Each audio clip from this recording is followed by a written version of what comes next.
नमस्कार, मैं आकाश सिंह गोल चक्र के यूट्यूब चैनल पे आपका स्वागत करता हूं। आज हम लोग जो लोअर पीसीएस का कंप्यूटर का सीरीज चल रहा है उसका जो है अगला वीडियो आज हम लोग देखेंगे सूचना और संचार तकनीक। आप सभी लोगों ने सुन रखा होगा कि जो 21वीं सदी है ये सूचना और संचार क्रांति का युग है। ठीक है, तो सूचना और संचार क्रांति या सूचना और संचार तकनीक होती क्या है, आज इसी पे हम लोग डिस्कस करेंगे।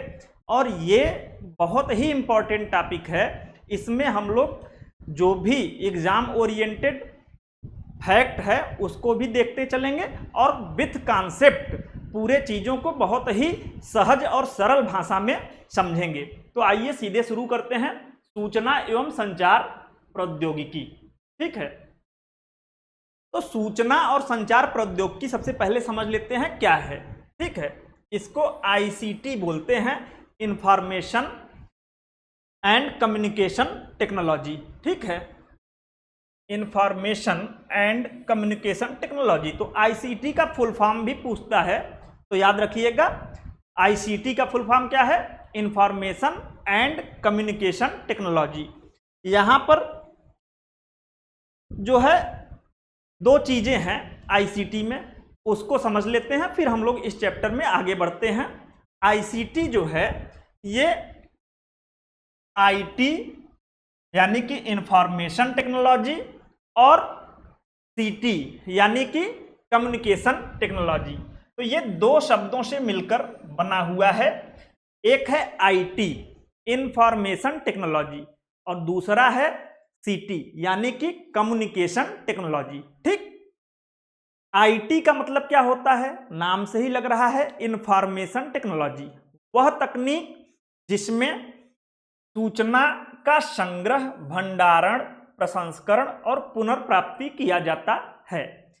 ठीक है, तो आईटी क्या होता है, आईटी एक तरीके से हम लोग कह सकते हैं इंफॉर्मेशन, जहां पे सूचनाओं का संग्रह, भंडारण और पुनर्प्राप्ति किया जाता है, सूचनाओं को प्रोसेस किया जाता है, उसको आईटी कहते हैं। ठीक है, इंफॉर्मेशन टेक्नोलॉजी। इसके तहत कंप्यूटर, मोबाइल, लैपटॉप, डेस्कटॉप, ये जितने भी उपकरण हैं ये हमारे आईटी से रिलेटेड उपकरण है। वहीं कम्युनिकेशन टेक्नोलॉजी जो होता है ये होता है संचार प्रौद्योगिकी। ठीक है, यानी कि सूचना को एक स्थान से दूसरे स्थान तक भेजना। तो संचार का मतलब होता है कि सूचना को एक स्थान से या एक उपकरण से किसी दूसरे उपकरण तक भेजना। ठीक, तो यहां पे हम लोगों ने आईसीटी का देख लिया कि आईसीटी वास्तव में होता क्या है, इंफॉर्मेशन एंड कम्युनिकेशन टेक्नोलॉजी। ठीक, अब यहां पे हम लोग देखेंगे कि आईसीटी जो होता है, यहां से बहुत क्वेश्चन पूछता है कि आईसीटी के मुख्य घटक या मेन कंपोनेंट ऑफ आईसीटी क्या होते हैं। ठीक है, तो कंपोनेंट या घटक उसे कहा जाता है जिनसे मिलकर ये पूरी टेक्नोलॉजी संचालित होती है। ठीक, यानी कि आईसीटी में वो कौन कौन से चीजें चाहिए जिससे कि ये आईसीटी का जो संसार है, सूचना एवं संचार क्रांति का ये संसार है, ये आसानी से चल सके। ठीक, तो इसके याद रखिएगा मुख्य रूप से 6 घटक होते हैं। ठीक है, इन 6 घटकों का नाम याद रखिएगा, सीधे आपसे ऑप्शन में देता है कि आईसीटी का निम्नलिखित में से कौन सा घटक नहीं है। 3 नाम यहां से दे देगा और 1 नाम बाहर से दे देगा। तो ये घटक के नाम याद रखिएगा। इंफॉर्मेशन एंड कम्युनिकेशन टेक्नोलॉजी का पहला घटक होता है हार्डवेयर। ठीक है, जिसमें computer, desktop, mobile, keyboard, mouse आदि आते हैं। ये हम लोगों ने चूंकि पार्ट कर लिया है तो इसको हम लोग केवल यहां पर देखेंगे कि ये आईसीटी का घटक है, हार्डवेयर। ठीक, सॉफ्टवेयर, आईसीटी का दूसरा घटक क्या होता है, सॉफ्टवेयर। सॉफ्टवेयर में हम लोगों ने पढ़ा था सिस्टम सॉफ्टवेयर होता है, एप्लीकेशन सॉफ्टवेयर होता है, और सॉफ्टवेयर जो होता है ये कंप्यूटर को संचालित करने, हार्डवेयर को नियंत्रित करने का काम करता है। ठीक है, तीसरा होता है डेटा या सूचना। ठीक है, डेटा या सूचना आईसीटी का तीसरा घटक जो कि सबसे महत्वपूर्ण घटक होता है, डेटा या सूचना। तो डेटा या सूचना को ही हम प्रोसेस करते हैं और एक स्थान से दूसरे स्थान तक भेजते हैं। ठीक है, इसके अलावा संचार नेटवर्क, ठीक। आईसीटी का चौथा घटक क्या है? संचार नेटवर्क, यानी कि कम्युनिकेशन नेटवर्क। जिस माध्यम से, एक तरीके से संचार नेटवर्क को आप समझिए ये सड़क का काम करता है, यानी कि जिस रास्ते से हम सूचना को भेजते हैं उसे कम्युनिकेशन नेटवर्क कहते हैं। हमने इंटरनेट को देखा था कि नेटवर्कों का नेटवर्क था, ठीक है। लैन, मैन, वैन, ये सारी चीजें हमने देखी थी जो कि एक तरीके से रास्ते का काम करते हैं सूचना को ले जाने के लिए, ठीक। तो संचार नेटवर्क हो गया। संचार उपकरण, ठीक है। पिछले ही क्लास में हम लोगों ने इसके बारे में पढ़ा था कि ये जो आईसीटी है, इंफॉर्मेशन एंड कम्युनिकेशन टेक्नोलॉजी, इसमें कुछ ऐसे उपकरण की आवश्यकता पड़ती है जो कि इस संचार को सुगम बनाने के लिए आवश्यक होते हैं, जैसे राउटर, मॉडेम, स्विच, हब। ये सब क्या है? ये ऐसे उपकरण हैं संचार के जो कि संचार को आसान बनाते हैं, ठीक। और लास्ट घटक है लोग, यानी कि मानव संसाधन। लोग जो होते हैं ये सूचना और संचार क्रांति में सबसे महत्वपूर्ण होते हैं, क्योंकि सूचना और संचार क्रांति का जो उपयोग है, आईसीटी का जो उपयोग है, वो अंततः लोगों द्वारा ही किया जाता है। तो ये 6 घटक आप लोग यहाँ पे आईसीटी के याद रखिएगा, बहुत इंपॉर्टेंट है। यहाँ से सीधे पूछता है कि निम्नलिखित में से कौन सा आईसीटी का घटक है या कौन सा आईसीटी का घटक नहीं है। तो ये घटक के नाम हार्डवेयर, सॉफ्टवेयर, डेटा या सूचना, उसके अलावा संचार नेटवर्क, संचार उपकरण और लोग, ठीक। अगला हम लोग देखते हैं कि इंफॉर्मेशन एंड कम्युनिकेशन टेक्नोलॉजी के लाभ क्या हैं, सीमाएं क्या हैं और इसका उपयोग कहां कहां हो रहा है, ठीक है। तो सबसे पहले हम लोग इसके लाभ देख लेते हैं। तो आज हम देख रहे हैं कि सूचना जो होती है वो बहुत तेजी से एक व्यक्ति से दूसरे व्यक्ति तक, एक स्थान से दूसरे स्थान तक जो है आसानी से पहुंच जा रही है। तो आईसीटी का ही ये लाभ है कि तेज संचार इसने सुनिश्चित किया है। कम लागत, ठीक है, कम लागत में सूचनाएं आसानी से पहुंच जा रही हैं, समय की बचत हो रही है, पारदर्शिता को इसने बढ़ाया है। आईसीटी ने क्या किया है? पारदर्शिता को बढ़ाया है, क्योंकि आईसीटी ने ही ई गवर्नेंस जैसे कॉन्सेप्ट को डेवलप किया है। तो उससे क्या हुआ है कि पारदर्शिता, ट्रांसपेरेंसी में वृद्धि हुई है। विश्वव्यापी संपर्क, आईसीटी की वजह से आज इंफॉर्मेशन एंड कम्युनिकेशन टेक्नोलॉजी के माध्यम से पूरा विश्व एक दूसरे से जुड़ा हुआ है, ठीक।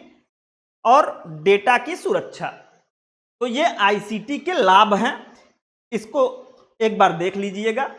आईसीटी की कुछ सीमाएं हैं, ठीक है। तो आईसीटी की सीमाएं क्या क्या हैं, चुनौतियां इस क्षेत्र में क्या क्या हैं? तो पहला है साइबर अपराध। आईसीटी के आने के बाद से साइबर क्राइम, साइबर अपराध में भी वृद्धि देखने को मिली है, ठीक है। साइबर अपराध में हम लोग आज देख रहे हैं जैसे डिजिटल अरेस्ट, ठीक। इसके अलावा वायरस के हमले। तो ये साइबर अपराध जो हैं ये आईसीटी की ही चुनौतियां हैं, ठीक। डेटा की चोरी, इंटरनेट पर निर्भरता और डिजिटल विभाजन। डिजिटल डिवाइड मतलब आईसीटी का जो लाभ है ये सब तक एक समान रूप से ना पहुंचना, ठीक है। डिजिटल विभाजन यानी कि एक तरीके से आप समझ लीजिए कि जैसे गांव में क्या है कि इंटरनेट या जो आईसीटी के घटक हैं ये आसानी से उपलब्ध हैं, इंटरनेट की उपलब्धता अच्छी है, जबकि गांवों में इंटरनेट की उपलब्धता कम है। शहरों में जागरूकता अधिक है, जबकि गांवों में आईसीटी को लेकर जागरूकता कम है। तो इससे क्या होता है, शहरी जनसंख्या जो है वो इंफॉर्मेशन एंड कम्युनिकेशन टेक्नोलॉजी का लाभ ज्यादा पाती है और इसका उपयोग ज्यादा करती है, जबकि ग्रामीण जनसंख्या अभी न तो आईसीटी के प्रति जागरूक है और न तो उतना उनको लाभ प्राप्त हो रहा है। तो इसी को डिजिटल डिवाइड कहते हैं, ठीक। अगला हम लोग देखते हैं इसका उपयोग। तो इसका उपयोग वर्तमान में ऐसा कोई क्षेत्र है ही नहीं जहां पे आईसीटी का उपयोग न हो रहा हो, ठीक। ई गवर्नेंस, ई गवर्नेंस यानी कि सरकारी सेवाओं को डिजिटल माध्यम से आम जनता तक पहुंचाना, ठीक है। ई कॉमर्स, इंटरनेट के माध्यम से खरीद बिक्री करना, जैसे फ्लिपकार्ट, अमेजन वगैरह पे किया जा रहा है। ई लर्निंग, ठीक है। टेलीमेडिसिन, ऑनलाइन शिक्षा, टेलीमेडिसिन यानी कि दूरस्थ जो है किसी डॉक्टर से आप आज जो है वीडियो कॉन्फ्रेंसिंग या अन्य माध्यम से परामर्श लेते हैं, ठीक, तो इसी को टेलीमेडिसिन कहा जाता है। वीडियो कॉन्फ्रेंसिंग, आप एक जगह बैठकर किसी दूसरे व्यक्ति से ऑडियो या वीडियो रूप में आमने सामने बात कर पाते हैं, वीडियो कॉन्फ्रेंसिंग, ठीक। इसके अलावा वर्तमान में जो आधुनिक तकनीक है, एआई यानी कि artificial intelligence, IoT, internet of things, cloud computing और रोबोटिक्स, इन सारे क्षेत्र में आईसीटी का उपयोग किया जा रहा है, ठीक। अब हम लोग देखते हैं, अभी हमने आईसीटी के घटक देखे थे कि आईसीटी के 6 घटक थे। अब हम लोग देखेंगे डेटा संचार प्रणाली के 5 घटक होते हैं, ठीक है। 5 component of data communication system. अगर आपसे आईसीटी का घटक पूछे तो 6 होते हैं, जिसमें हमने हार्डवेयर को देखा था, सॉफ्टवेयर, डेटा और कंप्यूटर नेटवर्क, उपकरण और लोग, ये 6 हम लोगों ने देखे थे। जबकि डेटा संचार प्रणाली जो होती है, डेटा कम्युनिकेशन सिस्टम, तो डेटा संचार प्रणाली नाम से ही लग रहा है कि डेटा संचार यानी कि डेटा को एक स्थान से दूसरे स्थान तक भेजने वाली प्रणाली, ठीक। तो इसके जो 5 घटक होते हैं, या डेटा, इसको इस तरीके से भी आप कह सकते हैं कि संचार को स्थापित करने के लिए जिन 5 आवश्यक घटकों की आवश्यकता होती है, यानी कि डेटा को एक स्थान से दूसरे स्थान तक भेजने में जिन 5 आवश्यक घटकों की आवश्यकता होती है, उसी को डेटा संचार प्रणाली कहते हैं। इसके 5 प्रमुख घटक क्या क्या हैं? तो प्रेषक यानी कि डेटा या सूचना को भेजने वाला, ठीक है। अब प्रेषक जो है, अगर कोई सूचना है तो उसको भेज रहा है, तो उस सूचना को किसी माध्यम से ही भेजेगा, ठीक है। एक स्थान से दूसरे स्थान तक जाने के लिए कोई न कोई मीडियम होगा, ठीक है। माध्यम, अभी हम लोग माध्यम को भी समझेंगे कि माध्यम इसमें क्या क्या हो सकते हैं, किस माध्यम से डेटा जाता है। तो माध्यम में तार के द्वारा यानी कि वायर्ड, और एक होता है कि वायरलेस तरीके से सूचना को भेजना, ठीक है, जैसे वाईफाई या सैटेलाइट के माध्यम से जो सूचनाएं भेजी जाती हैं। तो इसमें दूसरा घटक है माध्यम, मीडियम। तीसरा है प्राप्तकर्ता, यानी कि जो सूचना भेजी जा रही है वो किसके लिए भेजी जा रही है, जो प्राप्त कर रहा है तो प्राप्तकर्ता, ठीक। और मैसेज यानी कि डेटा या सूचना जो कि भेजा जा रहा है।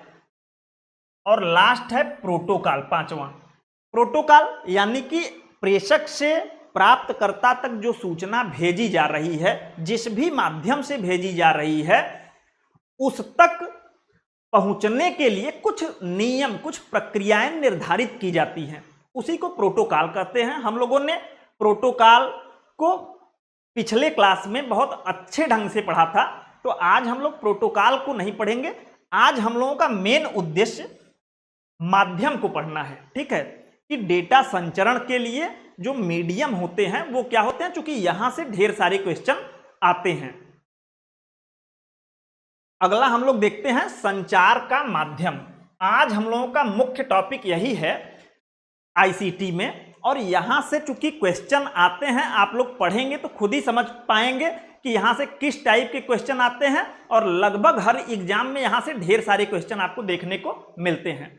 तो संचार के माध्यम, संचार का माध्यम यानी कि डेटा को भेजने के लिए जिस माध्यम की आवश्यकता होती है उसे संचार का माध्यम कहते हैं। संचार के माध्यम जो होते हैं ये 2 होते हैं, ठीक है, गाइडेड या तार युक्त, ठीक है, वायर्ड जो है तरीके से डेटा भेजा जा सकता है, या अनगाइडेड बेतार युक्त वायरलेस तरीके से डेटा को एक उपकरण से दूसरे उपकरण तक भेजा जा सकता है।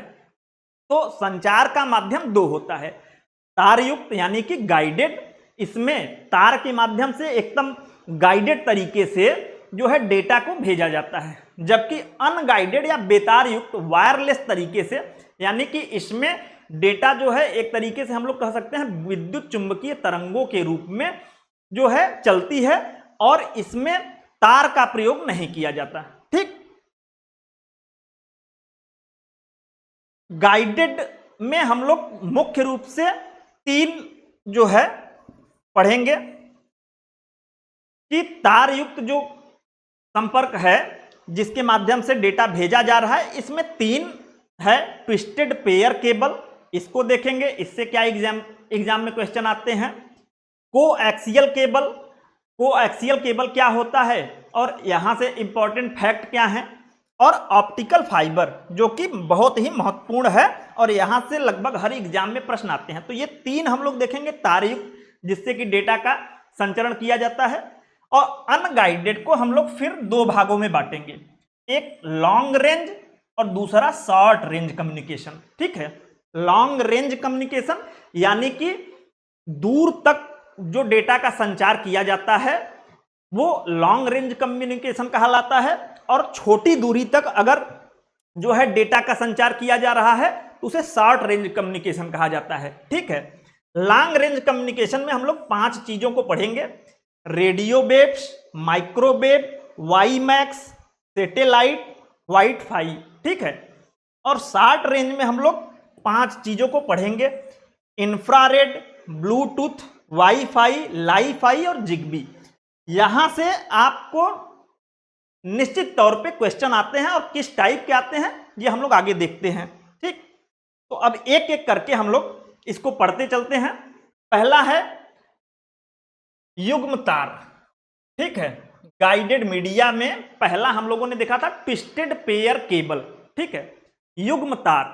तो यहां पे इसको समझिएगा कि युग्म तार क्या होता है और इसका प्रयोग कहां किया जाता है। यहां से प्रयोग आप याद रखिएगा, क्योंकि वो प्रयोग पे ही क्वेश्चन बनता है।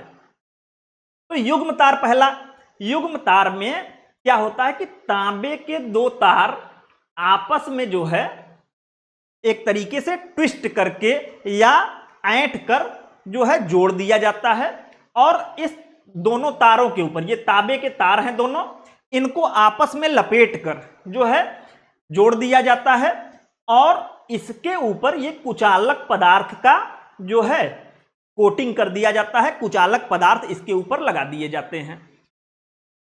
डेटा या सूचना इन्हीं तारों के माध्यम से संचरित होती है। याद रखिएगा, डेटा या सूचना क्या होती है, इन तारों के माध्यम से ही संचरित होती है। अब इसकी विशेषता क्या है ये देख लेते हैं, और उपयोग कहां किया जाता है ये। ठीक है, इसमें तांबे के 2 तारों को आपस में लपेटकर उसके ऊपर कुचालक परत चढ़ाकर केबल तैयार किया जाता है। केबल जो है ये सस्ता है और कम दूरी का संचार स्थापित करने में प्रयोग किया जाता है। तो जो ट्विस्टेड पेयर केबल है ये कम दूरी के संचार के लिए प्रयोग किया जाता है। ये बहुत इंपॉर्टेंट है, टेलीफोन और लैन यानी कि लोकल एरिया नेटवर्क। यहां से डायरेक्ट क्वेश्चन आपसे बनता है कि टेलीफोन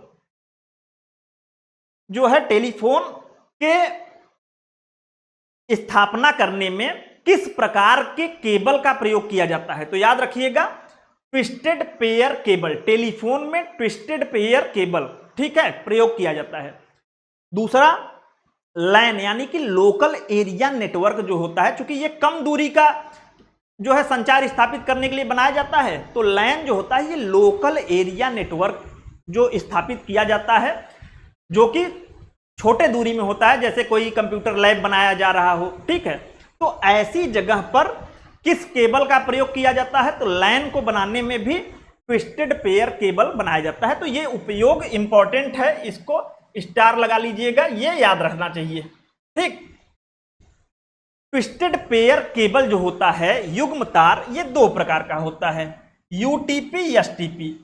सिंपल सा इसका मतलब है यूटीपी का अनसील्ड ट्विस्टेड पेयर, यानी कि ऐसा तार जिसपे ये कुचालक परत ऊपर नहीं लगाया जाता, केवल ये दोनों तार लपेटकर बना दिए जाते हैं। ठीक है, और एसटीपी सील्ड ट्विस्टेड पेयर, जिसपे कुचालक जो है परत होता है, तो इस हिसाब से यूटीपी सस्ता होता है और एसटीपी क्या होता है, महंगा होता है, क्योंकि इस पे कुचालक पदार्थ का परत भी चढ़ा दिया जाता है।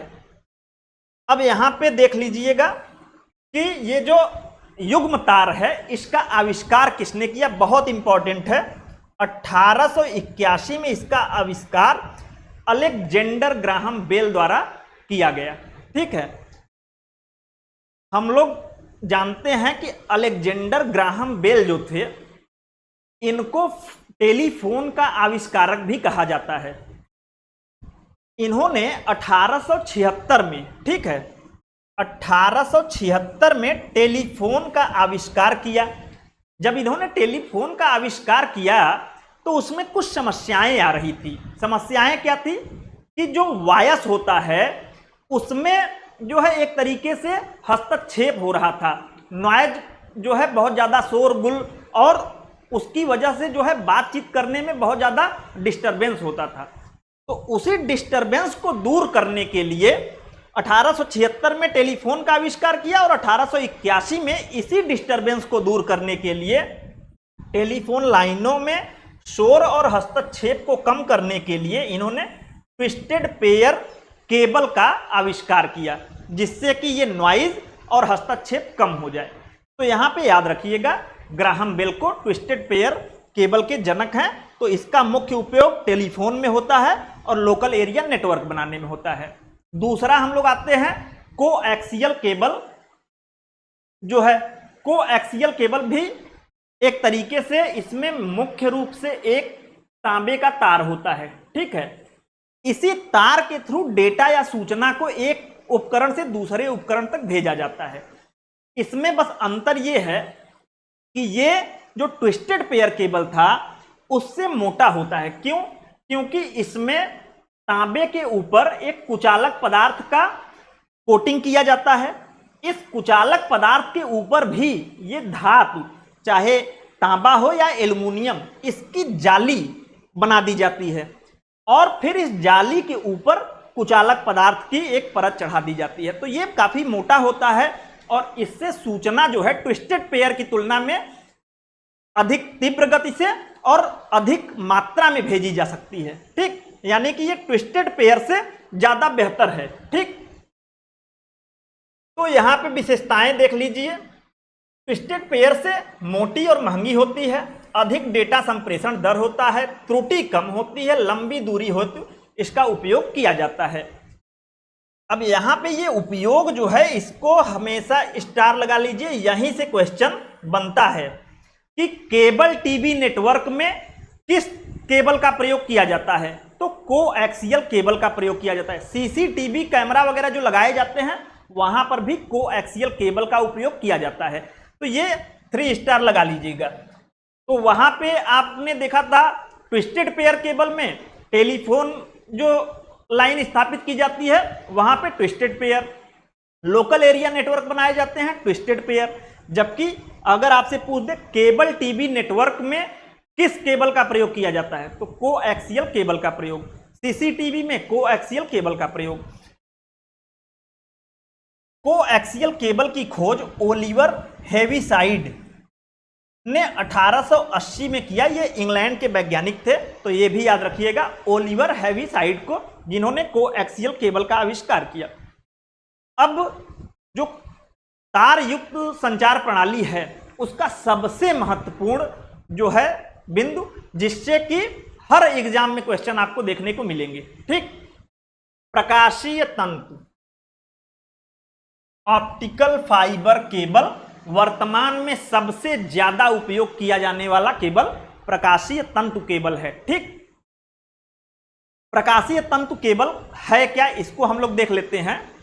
तो ये कांच या सिलिका या प्लास्टिक का अत्यंत पतला तंतु होता है, यानी कि इसमें पतले पतले पतले पतले खूब ढेर सारे रेशे होते हैं। ठीक है, ये एक तरीके से कांच या सिलिका का बना होता है। ठीक, लेजर या laser diode, LED light emitting diode या लेजर डायोड द्वारा प्रकाश संकेतों का संचार इसमें किया जाता है। अभी तक हमने देखा था कि दो जो cable coaxial cable twisted pair, उसमें तांबे के तार के माध्यम से संचार किया जा रहा था, डेटा भेजा जा रहा था। लेकिन ऑप्टिकल फाइबर में, प्रकाशीय तंतु में, जो ये सिलिका या प्लास्टिक या कांच के बने रेसे हैं, इनके माध्यम से सूचना को प्रकाश के रूप में भेजा जाता है। ठीक, बहुत इंपॉर्टेंट है, इसीलिए इसे प्रकाशीय तंतु भी कहते हैं। ठीक, क्योंकि इन तंतुओं में प्रकाश के माध्यम से सूचनाएं भेजी जाती हैं। यह पूर्ण आंतरिक परावर्तन के सिद्धांत पर काम करता है। डायरेक्ट क्वेश्चन बनता है कि ऑप्टिकल फाइबर या प्रकाशीय तंतु जो होता है किस सिद्धांत पर काम करता है, तो पूर्ण आंतरिक परावर्तन के सिद्धांत पर काम करता है। ठीक है, अब इसके हम लोग लाभ देख लेते हैं। ऊर्जा खपत इसमें बहुत कम होती है। ठीक है, ये जो तकनीक है इसमें ऊर्जा की खपत कम होती है। रेडियो आवृत्ति अवरोधों से ये मुक्त होता है। ठीक है, अत्यंत कम शोर, उच्च गति, अधिक बैंडविड्थ और लंबी दूरी के संचार के लिए इसका प्रयोग किया जा रहा है। आज पूरे दुनिया में ऑप्टिकल फाइबर का एक जाल समुद्र के माध्यम से बिछाया गया है, जिसके माध्यम से पूरी दुनिया इंटरनेट के माध्यम से जुड़ पाई है। ठीक है, तो ये लंबी दूरी के संचार के लिए जो है महत्वपूर्ण है।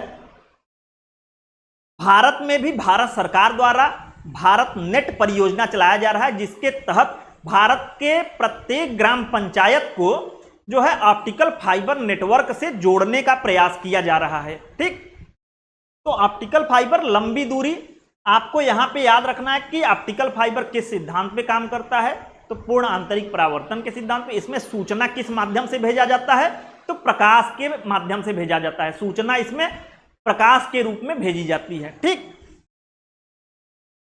यहां पे एक क्वेश्चन और बहुत इंपॉर्टेंट है कि अगर आपसे फाइबर ऑप्टिक्स का जनक पूछ दे कि फाइबर ऑप्टिक्स के जनक कौन थे, तो ये बहुत इंपॉर्टेंट नाम है डॉक्टर नरिंदर सिंह कपानी।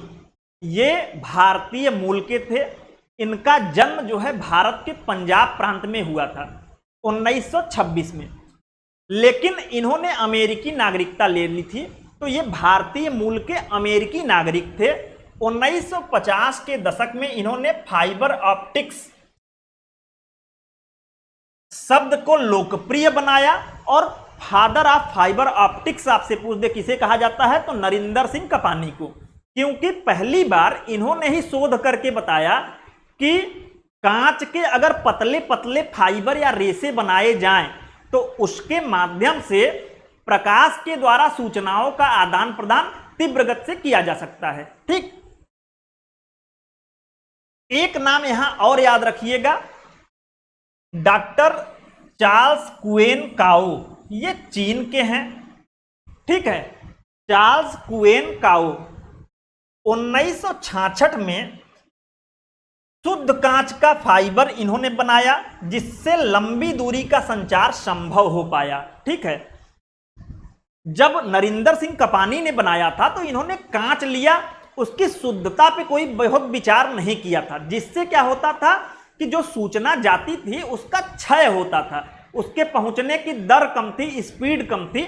लेकिन उसी को चार्ल्स कुएन काओ ने क्या किया कि एकदम शुद्ध कांच लिया और उसके पतले पतले रेसे बनाए।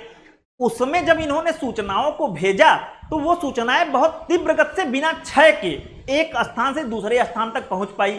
ठीक है, इसीलिए father of fibre optics communication जो है ये चार्ल्स कुएन काओ को, अगर आपसे पूछे फादर ऑफ फाइबर ऑप्टिक्स तो नरिंदर सिंह कपानी, क्योंकि फाइबर ऑप्टिक्स की जो कल्पना है ये नरिंदर सिंह कपानी ने की। लेकिन इसमें जो सूचनाओं का आदान प्रदान तीव्रता से और लंबी दूरी तक किया जाने लगा, तो उसका श्रेय चार्ल्स कुएन काओ को जाता है। इसीलिए इनको father of fibre optics communication कहा जाता है। ठीक, यानी कि संचार अगर जुड़ जाएगा शब्द तो father of fibre optics communication, तो ये हो जाएंगे चार्ल्स कुएन काओ। ये चीन के नागरिक हैं और 2009 में इनको इसी खोज के लिए भौतिकी का नोबेल पुरस्कार प्रदान किया गया था। तो बहुत ही इंपॉर्टेंट है ऑप्टिकल फाइबर, याद रखिएगा, यहां से ढेर सारे क्वेश्चन पूछे जाते हैं। अब थोड़ा सा हम लोग और देख लेते हैं कि भारत की पहली ऑप्टिकल फाइबर लाइन कहां पर बिछाई गई थी। तो ये पुणे से शिवाजी नगर के बीच बिछाई गई थी। ठीक है, भारत की पहली ऑप्टिकल फाइबर लाइन। भारत का पहला ऑप्टिकल फाइबर कारखाना मध्य प्रदेश में स्थापित किया गया था। वहीं भारत का पहला ऑप्टिकल फाइबर केबल युक्त शहर आपसे पूछ दे कौन सा है, तो गुरुग्राम हरियाणा है। ठीक है, अच्छा, जो ऑप्टिकल फाइबर हमने देखा, ये शुद्ध जो कांच होता है उसके पतले पतले रेशे, सिलिका के पतले पतले रेशों को बनाकर एक केबल फॉर्म में बनाया जाता है। तो यहां पे हम लोग देख लेते हैं कि कांच में जो प्रकाश की चाल होती है, ठीक है, कांच में प्रकाश की चाल कितनी होती है, तो 2 × 10⁸ मीटर प्रति सेकेंड होती है। तो कांच में जो हम ऑप्टिकल फाइबर में कांच के रेशे बनाए जाते हैं, उसमें हमारी जो सूचना है वो 2 × 10⁸ मीटर प्रति सेकेंड से आगे बढ़ती है, जो कि प्रकाश की चाल से थोड़ा कम है। प्रकाश की चाल होती है 3 × 10⁸ मीटर प्रति सेकेंड। ठीक, अगला हम लोग देख लेते हैं कि इनका एक तरीके से तुलनात्मक अध्ययन कर लेते हैं। तो तुलनात्मक अध्ययन में हम लोग देखेंगे ट्विस्टेड पेयर जो है, युग्म तार, कोएक्सियल और प्रकाशीय तंतु। युग्म तार जो होता है, इसमें तांबे का तार होता है जिसके माध्यम से डेटा भेजा जाता है। इसमें भी तांबे का तार होता है जिसके माध्यम से डेटा का संचरण किया जाता है, जबकि इसमें कांच या सिलिका का जो है पतला पतला रेशा होता है और इसमें प्रकाश के माध्यम से सूचनाएं भेजी जाती हैं। ठीक, इस रेशे में युग्म तार में गति और बैंडविड्थ दोनों ही बहुत कम होती है, इसमें मध्यम होती है। और सबसे तेज किसमें होती है, तो सबसे तेज गति से सूचना प्रकाशीय तंतु के माध्यम से जाता है। ये आप याद रखिएगा कि युग्म तार का प्रयोग टेलीफोन में और लैन यानी कि लोकल एरिया नेटवर्क में किया जाता है। मध्यम दूरी के जो नेटवर्क बनाए जाते हैं जैसे केबल टीवी, सीसीटीवी, इन सब में कोएक्सियल तार का प्रयोग किया जाता है। जबकि लंबी दूरी जो वर्तमान में ग्लोबल इंटरनेट का जाल बिछा हुआ है या भारत नेट परियोजना के तहत ऑप्टिकल फाइबर का जाल बिछाया जा रहा है, तो ये ग्लोबल इंटरनेट जिससे विकसित हुआ है, तो लंबी दूरी का एक तरीके से कह सकते हैं सूचना या संचार के लिए बनाया गया जाल होता है। इसके खोज करता है अलेक्जेंडर ग्राहम बेल। ठीक, युग्म तार, जबकि इसके हैं ओलिवर हेविसाइड। ठीक है, इसके नरेंद्र सिंह कपानी और चार्ल्स के काउ। ठीक है, कुएन काउ। यहां पे याद रखिएगा ये दोनों नाम फादर ऑफ ऑप्टिक्स किसे कहा जाता है और फादर ऑफ ऑप्टिक्स कम्युनिकेशन किसे कहा जाता है, ये दोनों नाम याद रखिएगा। आगे हम लोग देख लेते हैं बेतार युक्त संचार प्रणाली। इसको भी हमने 2 भागों में बांटा था, शॉर्ट रेंज कम्युनिकेशन और लॉन्ग रेंज कम्युनिकेशन।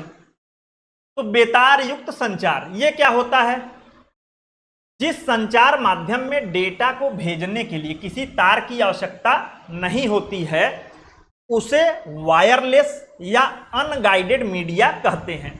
इसमें जो डेटा होती है ये इंपॉर्टेंट है कि बेतार युक्त संचार प्रणाली या वायरलेस संचार प्रणाली या अनगाइडेड मीडिया में जो है डेटा के संचरण के लिए विद्युत चुंबकीय तरंगों इलेक्ट्रोमैग्नेटिक वेव्स के रूप में इसमें डेटा का संचरण होता है। बहुत इंपॉर्टेंट है कि वायरलेस जो संचार प्रणाली होती है उसमें डेटा या सूचना का संचरण किस रूप में होता है, तो इलेक्ट्रोमैग्नेटिक वेव के रूप में होता है। ठीक है, हम लोग इलेक्ट्रोमैग्नेटिक वेव को थोड़ा सा समझ लेते हैं।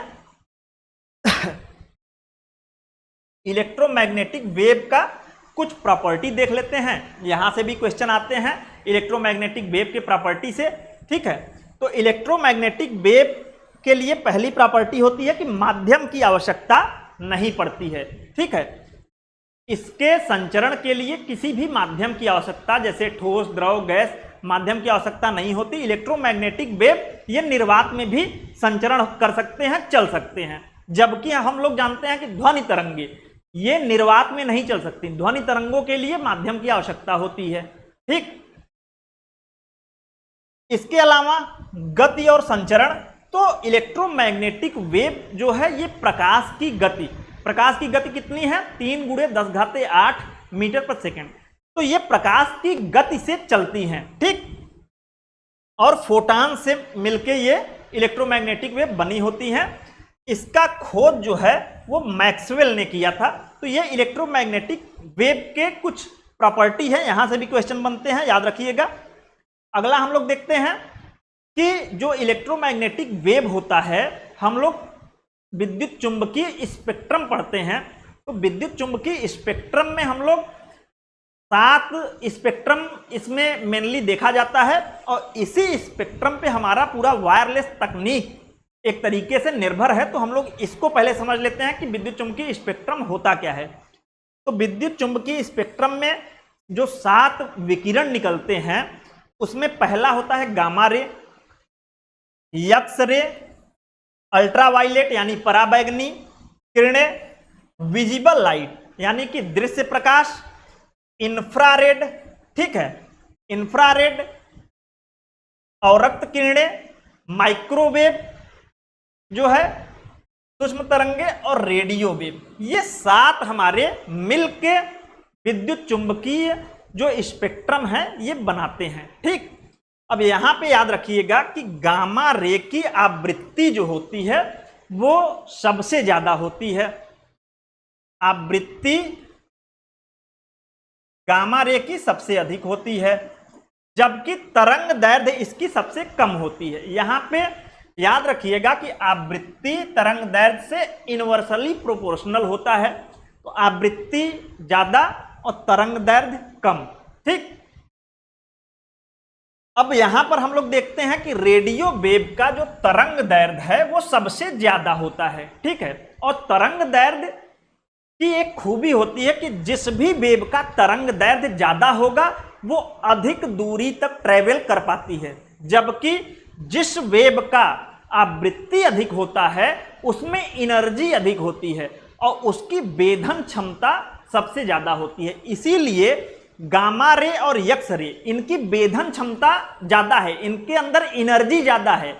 गामा रे हमारे शरीर को भेद के हमारी कोशिकाओं को नष्ट कर सकती हैं। एक्स रे के माध्यम से हम लोग के शरीर की कोशिकाओं को देखा जाता है, कोई फ्रैक्चर है या कोई अंदरूनी चीज देखनी है शरीर की, तो एक्सरे का प्रयोग किया जाता है। क्यों? क्योंकि इनकी ऊर्जा अधिक है और इनकी भेदन क्षमता अधिक है। जबकि जैसे जैसे हम लोग इसमें आगे बढ़ते हैं तो इनमें तरंग दैर्ध्य अधिक हो जाता है, जबकि फ्रीक्वेंसी कम हो जाती है। और तरंग दैर्ध्य का खूबी ये होता है कि जिसका तरंग दैर्ध्य ज्यादा वो लंबी दूरी तक ट्रेवल करेगी, और जो वेव लंबी दूरी तक ट्रेवल करेगी वो संचार के लिए उतनी ही अधिक उपयोगी होगी। ठीक है, अगला हम लोग अब देख लेते हैं कि जो बेतार युक्त संचार है इसमें किस किस वेव का प्रयोग किया जाता है और उनकी क्या विशेषताएं हैं। ठीक है, ये हम लोगों का लॉन्ग रेंज कम्युनिकेशन यानी लंबी दूरी के संचार स्थापित करने के लिए जो है रेडियो वेव का प्रयोग किया जाता है। ठीक है, लंबी दूरी का संचार। अब यहां पे याद रखिएगा कि किसी भी बाधा को ये पार करने की क्षमता रखती हैं, यानी रेडियो वेव्स जो होती हैं ये लंबी दूरी तक संचार स्थापित कर सकती हैं। ये किसी भी बाधा, चाहे दीवार हो, पर्वत हो, पहाड़ हो, पेड़ पौधे हो, ये किसी भी बाधा को आसानी से पार कर पाती हैं। इसलिए रेडियो वेव का उपयोग जो है वर्तमान में इंटरनेट वगैरह को एक तरीके से पूरे दुनिया में जोड़ने के लिए प्रयोग किया जा रहा है। ठीक है, रेडियो वेव के इस्तेमाल से हम लोगों का देखते हैं एफएम रेडियो और टीवी ब्रॉडकास्ट किया जाता है। ठीक है, तो इसके एग्जाम्पल कौन से हैं? एफएम रेडियो और टीवी ब्रॉडकास्ट।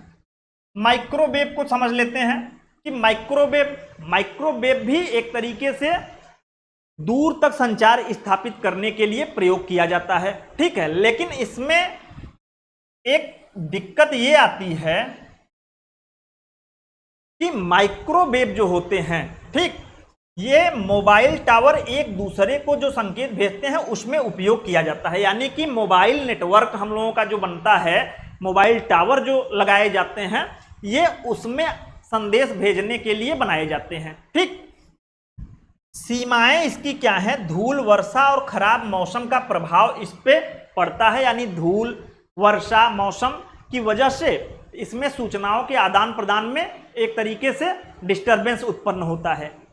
ये किसी बाधा या दीवार को पार नहीं कर सकती। यानी अगर बीच में कोई दीवार बना दी जाए तो ये उसको पार नहीं कर सकती, ठीक है। यहां पे क्वेश्चन बनता है कि माइक्रोवेव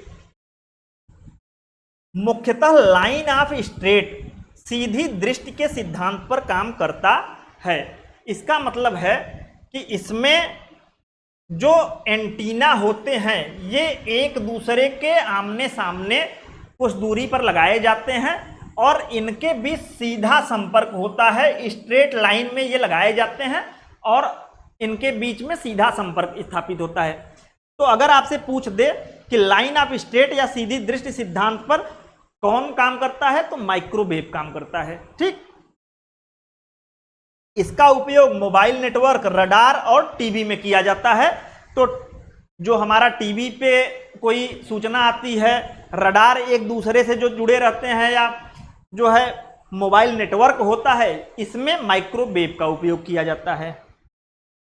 अगला हम लोग देख लेते हैं सैटेलाइट कम्युनिकेशन। वर्तमान में जो है उपग्रहों के माध्यम से इंटरनेट की स्थापना की जा रही है। उपग्रह के माध्यम से संपूर्ण दुनिया को इंटरनेट उपलब्ध कराया जा रहा है, जिसमें अभी आप लोगों ने एलन मस्क का एक प्रोग्राम है, जिसे आप एलन मस्क का जो प्रोग्राम है उसका नाम है स्टारलिंक। स्टारलिंक ये उपग्रहों का एक श्रृंखला एलन मस्क ने स्थापित किया है, जिसके माध्यम से वे पूरे दुनिया को इंटरनेट से जोड़ने का प्रयास कर रहे हैं, ठीक।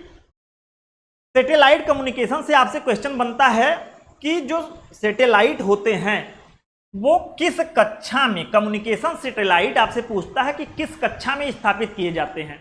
तो भू स्थिर कक्षा, ये याद रखिएगा कि जो कम्युनिकेशन स्थापित करने वाले सैटेलाइट होते हैं, जो संचार प्रदान करने वाले सैटेलाइट होते हैं, वो भू स्थिर कक्षा या जियो स्टेशनरी ऑर्बिट में स्थापित किए जाते हैं, लगभग 36,000 किलोमीटर की ऊंचाई पर, ठीक।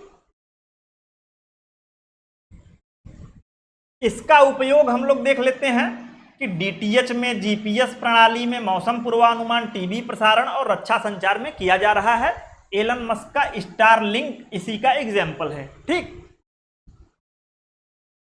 अगला हम लोग देखते हैं WiMAX, world wide interoperability for microwave access, ठीक है। तो वाईमैक्स क्या है? वाईमैक्स एक तरीके से लॉन्ग रेंज कम्युनिकेशन यानी कि दूर संचार को स्थापित करने वाली प्रणाली है, और ये लॉन्ग रेंज है। इसके माध्यम से एक तरीके से पूरे शहर के नेटवर्क को जोड़ा जा सकता है। ये वाईफाई से अधिक शक्तिशाली होती है, इसका रेंज वाईफाई से काफी अधिक होता है, वाईमैक्स, ठीक है। पूरे शहर या बड़े क्षेत्र में वायरलेस तरीके से इंटरनेट उपलब्ध कराता है वाईमैक्स। वाईफाई से अधिक इसकी रेंज होती है और ये माइक्रोवेव का इस्तेमाल करता है। इसके शब्द में भी माइक्रोवेव एक्सेस है, तो ये माइक्रोवेव का उपयोग करता है, ठीक है। अगला हम लोग देखते हैं लॉन्ग रेंज कम्युनिकेशन में वाइट-फाई।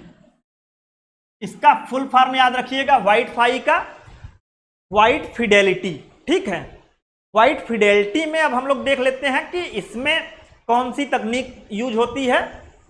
तो यहां पे याद रखिएगा कि सैटेलाइट या कम्युनिकेशन माध्यम से जब भी हम टेलीविजन के प्रसारण के लिए स्पेक्ट्रम भेजते हैं, तो उस टेलीविजन प्रसारण का केवल 7% स्पेक्ट्रम ही यूज होता है। बाकी 93% स्पेक्ट्रम जो होता है वो अनयूज रह जाता है। तो ये जो अनयूज रह जाता है स्पेक्ट्रम, इस स्पेक्ट्रम को वाइट जो है, इस स्पेक्ट्रम को वाइट स्पेस या वाइड स्पेक्ट्रम के नाम से जाना जाता है। तो यही जो अनयूज स्पेक्ट्रम है, इसी का उपयोग वाईफाई में किया जाता है। ठीक है, यह भी एक तरीके से लॉन्ग रेंज में कम्युनिकेशन स्थापित करने के लिए प्रयोग किया जाता है। ठीक, इसको देख लीजिए, टीबी में हम सिर्फ 7% स्पेक्ट्रम का प्रयोग करते हैं, बाकी बचा 93% स्पेक्ट्रम खाली रहता है। इसे ही वाइड स्पेस या टीबी वाइड स्पेक्ट्रम भी कहते हैं। टीबी वाइड स्पेस का उपयोग करके वायरलेस ब्रॉडबैंड उपलब्ध कराने की तकनीक को वाईफाई कहते हैं। यह वाईफाई से अधिक दूरी तक काम कर सकती है, दीवारों के आर पार बेहतर सिग्नल देती है। ठीक है, तो ये हमारा लॉन्ग रेंज का 5 एग्जाम्पल हो गया। अब हम लोग शॉर्ट रेंज में देखेंगे कौन कौन से उपयोग होते हैं और वहां से क्या प्रश्न बनते हैं। तो शॉर्ट रेंज में पहला है इंफ्रारेड। ठीक है, यह भी विद्युत चुंबकीय तरंग है। हमने जो विद्युत चुंबकीय स्पेक्ट्रम पढ़ा था उसमें इंफ्रारेड को भी देखा था कि दृश्य प्रकाश के बाद इंफ्रारेड था। तो इंफ्रारेड क्या है? यह विद्युत चुंबकीय स्पेक्ट्रम का ही पार्ट है, विद्युत चुंबकीय तरंग है। इसका मेनली जो उपयोग होता है, आप याद रखिएगा कि जो हमारा टीवी का रिमोट कंट्रोल होता है, जब हम लोग उसको टीवी के सामने दबाते हैं तो वहां से इंफ्रारेड तरंगे निकलती हैं और टीवी का चैनल वगैरह चेंज करना हो, टीवी ऑन करना हो, ऑफ करना हो तो हो जाता है। यानी कि एक तरीके से ये कम दूरी में संचार को स्थापित करने के लिए इसका प्रयोग किया जाता है। तो अगर आपसे कभी पूछ दे कि टीवी के रिमोट में किस जो है विद्युत चुंबकीय तरंग का प्रयोग किया जाता है, तो इंफ्रारेड का किया जाता है। ठीक है, इसमें कम दूरी का है और दोनों उपकरण आमने सामने होने आवश्यक हैं। अगर यहां पर दीवार हो, टीवी दीवार के दूसरी साइड हो तो रिमोट काम नहीं करेगा, यानी इंफ्रारेड जो है किसी बाधा को पार नहीं कर पाता। ठीक, तो यहां पे देख लीजिएगा कि विद्युत चुंबकीय तरंग है, छोटी दूरी के संचार हेतु इसका उपयोग किया जाता है, अवरोध पार नहीं कर पाता। इसके लिए जो उपकरण होते हैं आमने सामने होने चाहिए। ठीक, टीवी रिमोट इसी का उपयोग करता है। तो यहां से टीवी रिमोट में किस जो है स्पेक्ट्रम का प्रयोग किया जाता है या विद्युत चुंबकीय तरंग का, तो इंफ्रारेड का। अगला हम लोग देख लेते हैं ब्लूटूथ। ठीक है, ब्लूटूथ क्या है? तो ब्लूटूथ एक प्रकार से ऐसी डिवाइस है जिसके माध्यम से ये भी शॉर्ट रेंज कम दूरी के जो है उपकरणों के भी संचार स्थापित करता है। ब्लूटूथ के माध्यम से हम लोग क्या करते हैं, अगर दो लोग हैं, आसपास हमारी मोबाइल है 10-15 मीटर के रेंज में, तो हम लोग एक दूसरे के मोबाइल को ब्लूटूथ के माध्यम से जोड़ के मूवी, कोई पिक्चर या कोई जो है मैसेज आराम से ट्रांसफर कर पाते हैं एक मोबाइल से दूसरे मोबाइल। हमारे जो ईयरफोन हम लोग यूज करते हैं उसको ब्लूटूथ के माध्यम से हम लोग अपने मोबाइल से जोड़ पाते हैं। ठीक है, माउस, कीबोर्ड आदि को कंप्यूटर में हम लोग ब्लूटूथ के माध्यम से जोड़ पाते हैं। तो ये भी एक शॉर्ट रेंज हम लोग कम्युनिकेशन संचार का माध्यम है। ठीक, यहां से जो क्वेश्चन बनता है याद रखिएगा कि जो ब्लूटूथ होता है ये पैन यानी कि पर्सनल एरिया नेटवर्क का उदाहरण होता है। ठीक है, ब्लूटूथ आपसे पूछ दे किस नेटवर्क का उदाहरण है, पैन, लैन, वैन या मैन, तो पैन पर्सनल एरिया नेटवर्क का उदाहरण है। ठीक, ये भी इसमें याद रखिएगा कि ब्लूटूथ में रेडियो तरंगों का उपयोग किया जाता है। अगर आपसे पूछ दे कि ब्लूटूथ में किस तरंग का उपयोग किया जाता है, रेडियो तरंग का। ठीक है, जैप हार्टसन इसके खोजकर्ता थे, ब्लूटूथ के खोजकर्ता जैप हार्टसन। तो यहां पे ये दो चीजें याद रखिएगा, एक पैन और रेडियो तरंगों का उपयोग ब्लूटूथ में किया जाता है। अगला हम लोग देख लेते हैं शॉर्ट रेंज में बहुत इंपॉर्टेंट है, वाईफाई क्या होता है और लाईफाई क्या होता है। इन दोनों का अंतर देख लेते हैं और ये क्या होते हैं। तो हम लोग यहां पे पढ़ रहे हैं शॉर्ट रेंज यानी कि कम दूरी के संचार स्थापित करने वाले जो भी कम्युनिकेशन उपकरण हैं उनको देख रहे हैं। तो वाईफाई का फुल फॉर्म पूछता है, तो इसको याद रखिएगा, वायरलेस फिडेलिटी। वाईफाई का फुल फॉर्म क्या है? Wireless Fidelity. ठीक है, वाईफाई का प्रयोग हम लोग कहाँ करते हैं? तो हम लोग देखते हैं कि हम लोग अपने घर में वाईफाई लगवाते हैं और उस वाईफाई के थ्रू घर के जितने भी उपकरण होते हैं, चाहे 4 मोबाइल है, पीसी है, सारे चीजों को हम उस वाईफाई के माध्यम से जोड़ते हैं। तो ये एक तरीके से हम कह सकते हैं किसी घर के लिए, किसी ऑफिस के लिए, किसी एक छोटे स्थान जैसे रेलवे स्टेशन वगैरह के लिए जो है संचार उपलब्ध कराने का माध्यम होता है। इसमें रेडियो तरंगों का उपयोग होता है। जैसे ब्लूटूथ में रेडियो तरंगों का उपयोग किया जाता था, वैसे ही याद रखिएगा वाईफाई वायरलेस फिडेलिटी में रेडियो तरंगों का उपयोग होता है। ब्लूटूथ जैसे हमने देखा कि पैन का एग्जाम्पल था, पर्सनल एरिया नेटवर्क का, वैसे ही अगर आपसे वाईफाई पूछ दे किस नेटवर्क का एग्जाम्पल है, तो ये लैन, और लैन में भी मुख्य रूप से डब्लू लैन यानी कि वायरलेस लोकल एरिया नेटवर्क का उदाहरण है। ठीक है, वाईफाई किसका उदाहरण है? तो डब्लू लैन, वायरलेस लोकल एरिया नेटवर्क। इसकी रेंज 100 से 200 मीटर के आसपास होती है। घर, ऑफिस, कॉलेज, रेलवे स्टेशन आदि जगहों पर संचार स्थापित करने के लिए इसको जो है लगाया जाता है। यहां से बहुत क्वेश्चन बनता है, याद रखिएगा। लाईफाई नाम से ही लग रहा है लाइट फिडेलिटी, इसका फुल फॉर्म याद रखिएगा। लाईफाई का फुल फॉर्म लाइट फिडेलिटी। इसका नाम से ये लाइट फिडेलिटी यानी कि लाइट के माध्यम से इसमें संचार स्थापित किया जाता है। ठीक है, जैसे अभी हमने देखा ब्लूटूथ में और वाईफाई में रेडियो तरंग का प्रयोग, वैसे ही यहां पर डेटा के संचरण के लिए दृश्य प्रकाश, विजिबल लाइट का प्रयोग किया जाता है। इसमें क्या होता है कि एलईडी ये बल्ब होता है, इस बल्ब के माध्यम से हमें प्रकाश भी मिलता है और जितने दूर तक ये प्रकाश पहुंच पाता है, इसी लाइट, इसी प्रकाश के माध्यम से, विजिबल लाइट के माध्यम से इंटरनेट भी हमें उपलब्ध कराया जाता है। तो लाइट फिडेलिटी याद रखिएगा, इसमें दृश्य प्रकाश का प्रयोग जो है इंटरनेट या संचार स्थापित करने के लिए किया जाता है। इंपॉर्टेंट है, यह वाईफाई से 100 गुना तेज होता है, लेकिन यहां पे अंतर याद रखिएगा कि यहां रेडियो तरंग वाईफाई में, यहां दृश्य प्रकाश का। यह वाईफाई से 100 गुना तेज है, लेकिन एक अंतर है कि वाईफाई में चूंकि रेडियो तरंग का उपयोग किया जाता है और हमने पहले ही देखा था कि रेडियो तरंग जो है किसी बाधा वगैरह का असर उन पे नहीं होता, वो कोई भी बाधा बीच में आ जाए उसको पार कर जाती हैं। ठीक है, लेकिन लाइट की एक सीमा होती है। लाइट अगर बीच में कोई दीवार आ जाए तो लाइट उस दीवार के आर पार नहीं जा पाती। इसलिए जो लाईफाई है, लाइट फिडेलिटी है, इसमें दीवार वगैरह के अवरोध जो है उत्पन्न होते हैं, यानी ये बाधा को पार नहीं कर पाता। ठीक है, पानी के अंदर भी यह काम करता है, यानी कि लाइट जहां तक पहुंचेगी वहां तक इसका नेटवर्क आराम से पहुंच सकता है। ठीक है, लाइट के माध्यम से ही संचार स्थापित किया जाता है। इसमें लाईफाई के फादर ऑफ लाईफाई या लाईफाई के जनक कौन है? तो हेराल्ड हास का नाम याद रखिएगा, इंपॉर्टेंट है दोनों का तुलनात्मक अध्ययन। ठीक है, अगला हम लोग देख लेते हैं शॉर्ट रेंज में लास्ट जिगबी।